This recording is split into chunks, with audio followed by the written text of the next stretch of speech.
Problem 7. Buchenwald was documented by psych warfare.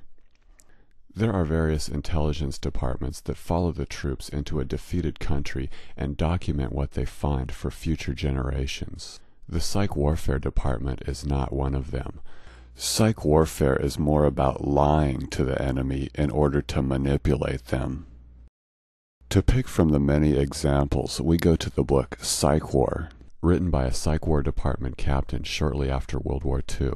For a minute and a half, we're going to be reading about a guy named Tom. He has nothing to do with Buchenwald, but it's necessary that we have an example of the type of thing psych warfare does to help us understand what psych warfare is. Two types of humor used by psych war may be mentioned to illustrate the range of its efforts. One was a regular feature of Radio Luxembourg, broadcast as Corporal Tom Jones. Tom was represented as a typical American GI, friendly and easygoing by nature, with a keen sense of fair play and a deep-rooted love of justice. Because he grew up in the Green Bay area of Wisconsin among a large German population, it was explained, Tom had learned to speak German in his youth. He spoke in the open and candid manner which many Europeans used to associate with Americans before their liberation or occupation. His broadcasts ended with a joke, usually a gemütlich little story with a comical aspect, but invariably with a moral lesson. Richard F. Hanser, the psych war broadcaster who played the role of Tom Jones, has responded to this writer's questionnaire with the following description. The originality lay in creating a simple, homey character talking to the enemy as man to man, not as merely a disembodied voice representing the U.S. Army or the U.S. government. Tom was designed to create a recognizable personality to which listeners could respond with some warmth and interest, and in this we evidently succeeded. Tom spoke with an atrocious American accent, which was all to the good. There was no suspicion that he was a German-born turncoat. He told human interest anecdotes in a simple and even naive way, which left him free of the taint of cleverness, sharp dealing, or underhanded needling. Tom Jones is real sincere, except that he's not even real. This book is full of examples of psych war telling lies and starting rumors, because that's what psych warfare does. Now let's read where Professor David Hackett tells us that the first two Americans to enter Buchenwald on April 11th were probably Egon W. Fleck, a civilian, and First Lieutenant Edward A. Tenenbaum, intelligence officers assigned to the Publicity and Psychological Warfare Unit of the 12th Army Group Headquarters. The first two Americans to enter Buchenwald worked for psych warfare. If you had this book, Psych War, after reading about that sincere guy, Corporal Tom Jones, you could go to the back to the list of psych warfare personnel and read Egon Fleck, first American to enter Buchenwald. Why in the world would psych warfare be the first to enter Buchenwald? I'll tell you why.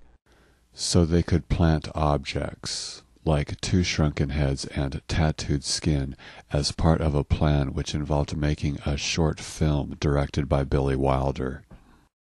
But there was another totally separate component of the psych warfare operation, a lengthy written documentation of the camp.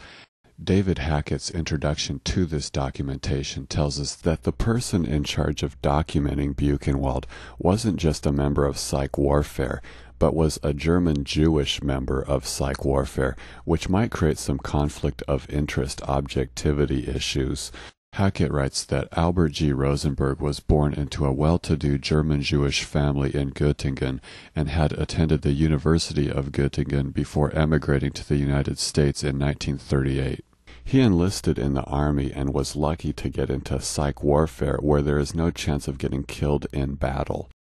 Near the end of the war, he and his psych warfare team were in charge of managing a project that involved choosing a dozen inmates to write a 400-page documentation of Buchenwald.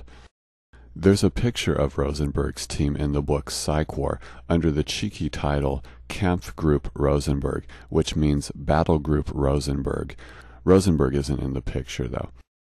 In Psych War we read, Every member of the team either was born in the German-speaking area of Europe or was brought there at a comparatively early age.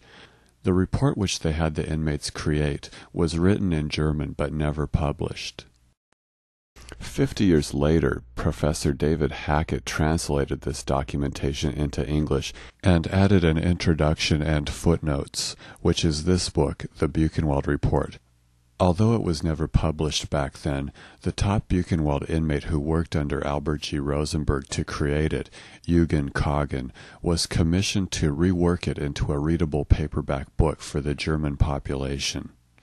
Rosenberg confiscated a German house which he then gave to Kagen so he could live there and write the new manuscript.